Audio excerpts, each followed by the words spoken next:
Is that? Yeah, that's gold, man. Holy The plan is pretty simple. We're going to take a rock crusher way up there, and then we're going to sample a whole bunch of quartz veins, hoping to find one or two that might be paying. This thing is super freaking heavy, and that's going to suck. I'd argue, Mick, that this is still easier than carrying the dry washer up here. Fitness!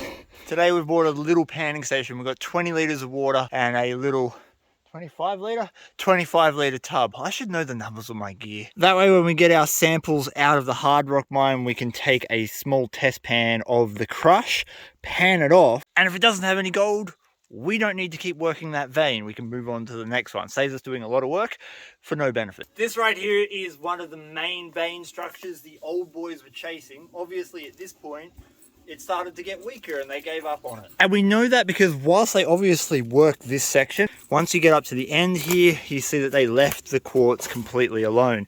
This is what's known as bull quartz, and in all likelihood, it is completely barren of gold. Over hundreds of thousands, if not millions of years, as water and other chemical reactions come down over the top of this vein, and they basically push the gold deeper into what is known as the supergene zone, and that is where the miners traditionally hunted. What we're looking for is the nasty quartz. We want to see quartz that's all stained and pitted and has horrible looking stuff in it, like this one. You can see here they slabbed off part of this vein, yet directly below it is a tiny little dirty quartz vein. That's not big enough for them to work, because even if it was going 5 ounces a ton, do you have any idea how long it would take you to collect a ton of that 1 inch wide vein? But that has no relevance on Mick and I.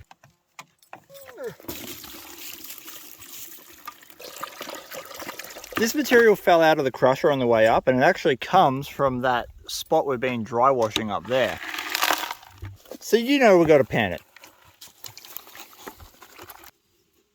If we see any gold at all in that tiny amount, it's literally just going to be nano dots. Oh yeah, there we go. So we got gold and we haven't even started. Legally, we are only allowed to use hand tools. This is a chisel that Mick found out on these exact gold fields. This was hammering gold in this area 150 years ago, and we're going to put it back to work.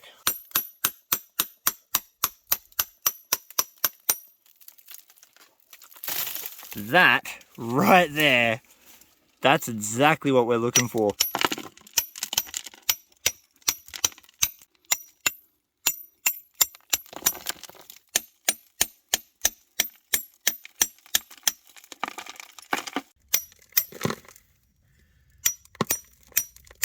This is more than enough for a test. We'll run this through the crusher, pan it off. If we get gold, we know we can come back and work it if it's significant. If it's not significant, we can leave it alone.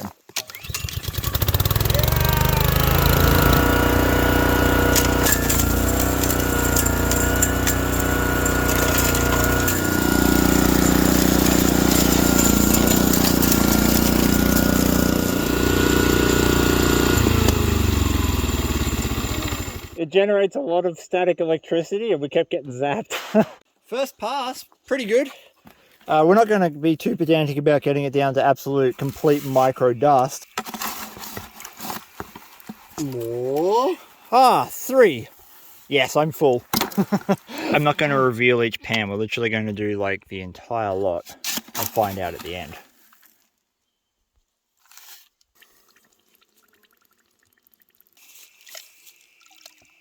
Moment of truth. Did we get any gold out of 1 pan's worth of hard rock crush? Woo! This was a tiny sample, so any gold in here is a good start. 1 pan of crush.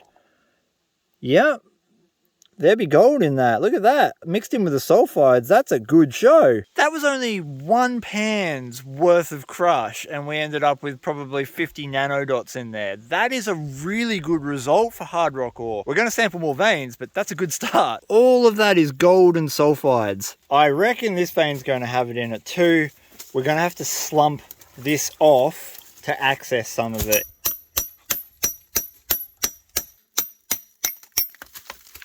This is going to take a while. We'll be back when we have access to the vein.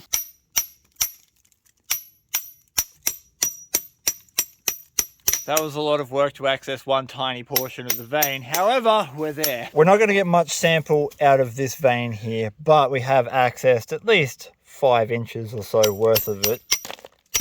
Oh yeah. Oh yeah. The crusher can only really take rocks that are like 1 inch or so. And Fernie, this is too big.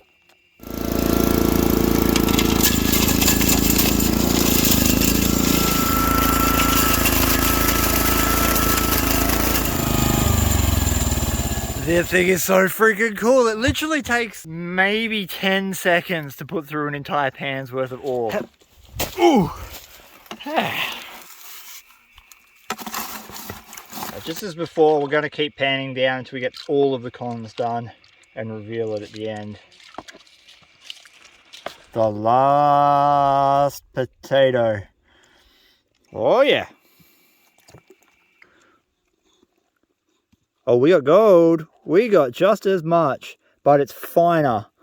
It's real fine. That's still a good grade for hard rock. Hard rock is worked out on a per ton basis. That means that if we got 1 ton of the ore, not the country rock around it, just that tiny little vein, if we collected a ton of it, we might be getting 1 to 1.5 ounces every single ton by those results. Collecting a ton of that ore is the choke point. For us, as hobbyists, as enthusiasts, it's awesome to see. We're going to continue doing this process until we find, hopefully, a good vein that's carrying decent free mill gold. Oh, I'm freaking shaking. Holy I don't normally swear on my channel, but holy man. Right, now I'm keen. Yeah, nah. I gotta... Just for the viewers' sake, we hit a vein that was in the collapse. So it had been freshly revealed. It's super dirty, super hard rock. Yeah, it's literally in the sketchiest spot on the entire mine. This is what our cons look like. Put it in the back edge so it doesn't splash up on it. A little bit splash? No, don't be a bad boy, Vic. I'm gonna get his reaction on camera. Oh, you make me swear on camera. I didn't think there was anything in it. Is that? Yeah, that's gold, man. Holy That is from maybe half a pan's worth of ore. Oh, we hit it. That's the one. That was such a small amount of ore. Mick, let's go back and get more. All right, Mr. Gold Monster. It is at this point that I have to do a public service safety warning. Working this area is incredibly dangerous and we are taking this risk upon ourselves. We have chosen that this risk is worth it for us. I do not encourage anyone to go out and do this underneath Widowmakers like that. That is a really dumb thing to do and I don't want to see anyone hurt because of what we're doing here today. Again, there's a lot more to my videos than what you see on camera and it's important to know that. So we've made a choice, but it could go wrong for us. Okay, Gold Monster.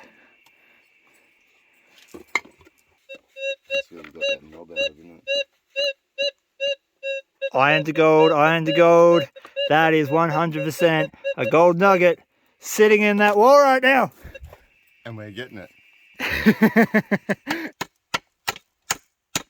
When I was talking about dirty quartz earlier, this is exactly what we're talking about. Look how dirty that quartz is. It's just yeah, the whole lot. Look at that.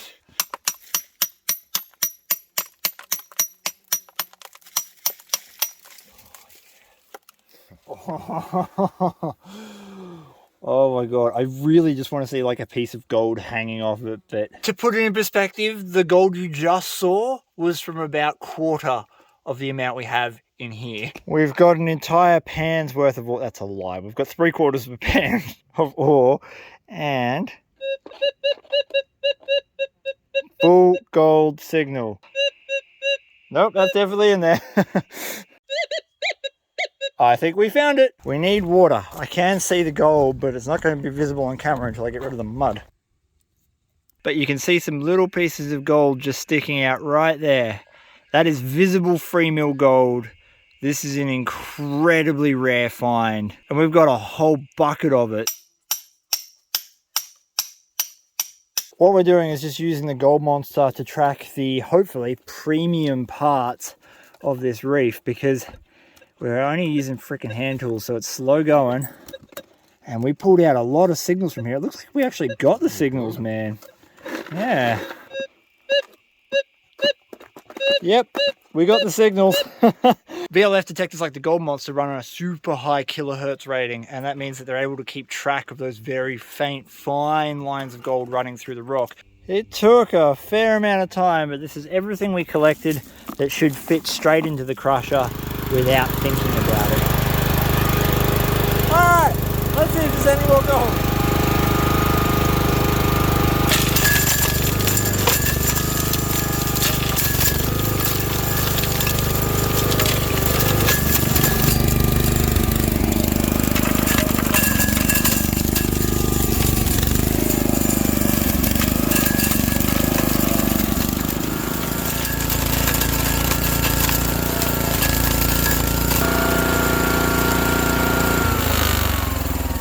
It only took 2 minutes and 35 seconds to do 2 gallons of ore.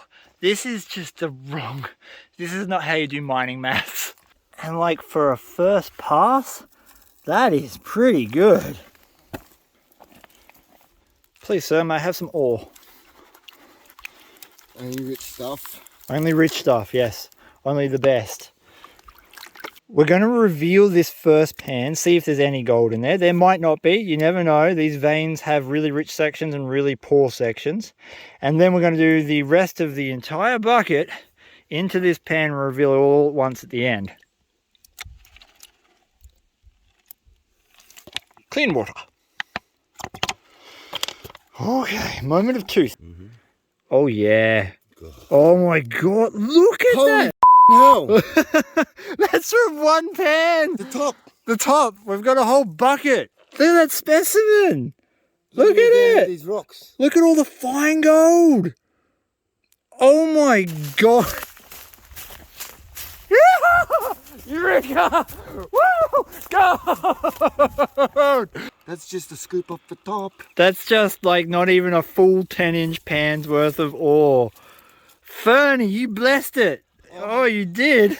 This is going to be multiple grams. If it stays like that, it's going to be multiple grams. Oh, this is what you dream of as a prospector, to find a vein like this. Holy crap. That is ridiculous. He only took handfuls out just there. Just there. All right, we are down to, I don't even know what number pan this is. We've done quite a few pans. The tub is filling up with concentrates and we've still got all that to go. so we're just going to finish this one and then the rest of this is going to go back through the ball mill. Easy does it. There we go. All right, ladies and gentlemen.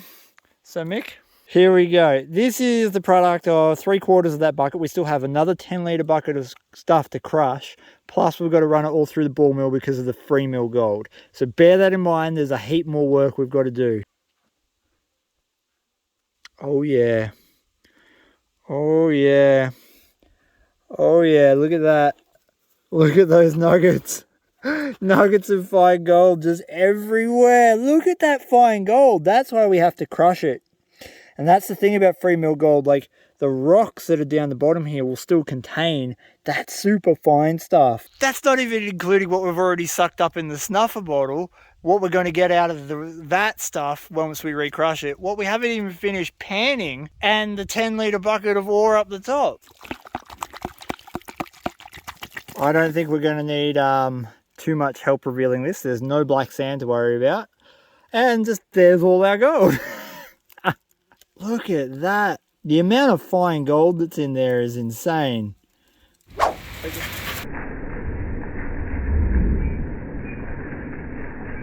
This is the gold we got with the RC1, and we're expecting a hell of a lot more of that type of tiny gold. And I give to you powder. So this is the same ore after it's been run through a ball mill.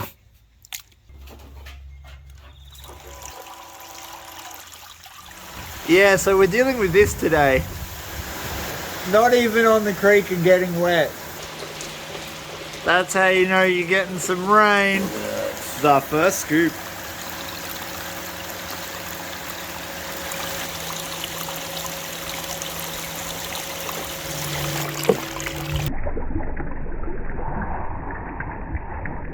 We decided to bring a magnet out. That right there is all the spalding off the ball mill from the crushing. Pew! A common mistake a lot of prospectors make is thinking that they have to remove all their heavies from the sluice box, but heavies create friction, and friction helps keep the gold in your sluice box.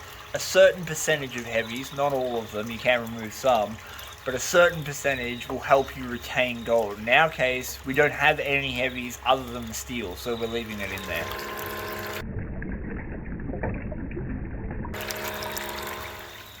Okay.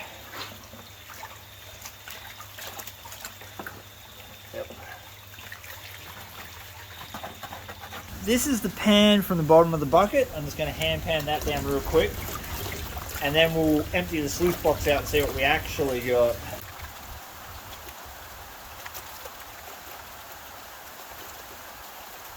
Bottom of the bucket.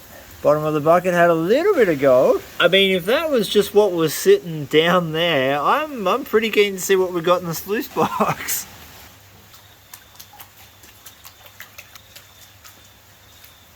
All of that work, 3 days of processing to get down to this stage here, and we can't see anything because it's under mud. Oh wow, I haven't even started. Gold and steel.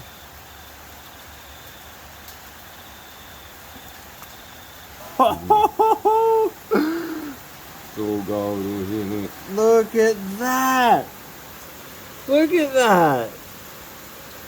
Look how fine some of that gold is.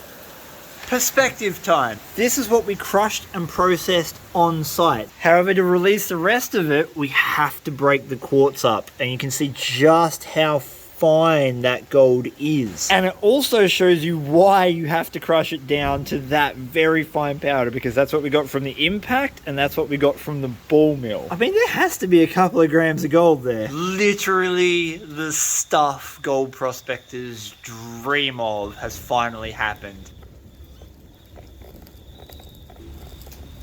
There it is, all the gold we recovered from that ore. And no, we can't claim the area, mostly due to financial reasons. To do that would cost me over $100,000 just in permits before we even start work. As much as I'd love to do that, I don't think I can afford it. Nonetheless, we got a bunch of beautiful, coarse, chunky pieces and an absolute pile of fine gold. I am certainly no expert, but that looks like it is well over 3 grams. I'm going to guess 3.5 grams, which would be the biggest gold weigh up I have ever done on this channel.